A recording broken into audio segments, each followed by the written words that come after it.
Halo Papi, kita mulai membahas soal kecerdasan yang sangat penting bagi anak muda di Indonesia ya Pi. Ya, orang yang tidak memiliki kecerdasan Papi namain sebagai orang bebal, yaitu orang yang tinggal di dalam kebodohannya. Dan orang bebal lebih berbahaya daripada orang jahat. Orang bebal lebih berbahaya daripada orang jahat, Pi.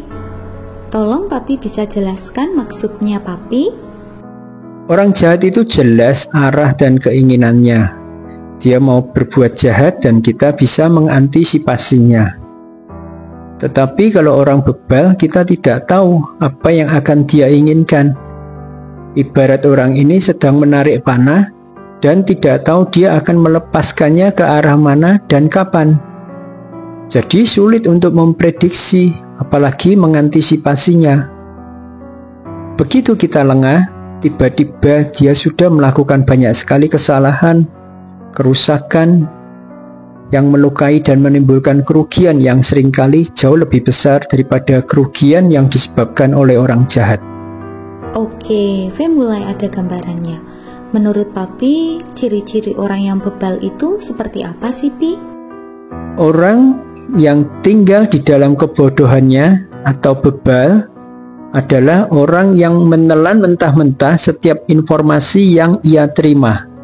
Kemudian ia akan menceritakan kepada orang lain tanpa filter. Contohnya, Pi? Katanya si Anu, orang ini begini loh. Katanya ramuan ini bisa mengobati semua penyakit loh. Katanya calon pemimpin kita ini orangnya begini loh. Kamu tahu nggak kalau si ini balikan sama mantannya loh? Dan lain-lain. Intinya, jika ada orang yang ngomong tidak berdasarkan fakta, tetapi hanya informasi yang tidak presisi, ibaratnya seperti benang yang belum jelas fungsinya tetapi sudah ditumpuk. Maka satu titik benang yang seharusnya bisa menjadi rajutan yang indah hanya akan menjadi tumpukan benang ruwet yang sulit diperbaiki. Ya Pi, jadi kita harus senantiasa mengecek fakta dari informasi yang kita terima ya Pi. Ya, orang bodoh melihat segala sesuatu hitam dan putih saja.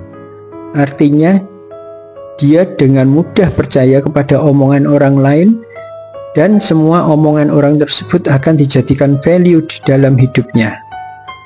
Contoh, ada seorang public figure yang tidak suka dengan seseorang yang kita beri nama si X, maka orang yang bodoh akan ikutan tidak suka, bahkan membenci si X tanpa tahu duduk persoalan yang terjadi di antara mereka. Iya Pi, banyak orang yang kenal saja tidak, tapi sudah bisa membenci, bahkan memaki-maki orang yang tidak disukai oleh orang yang dijadikan panutannya. Ngeri ya Pi kalau sampai orang menjadi public figure tetapi saling membenci, karena pengikutnya yang bodoh-bodoh ini bisa berantem satu sama lain tanpa tahu duduk permasalahan yang sebenarnya.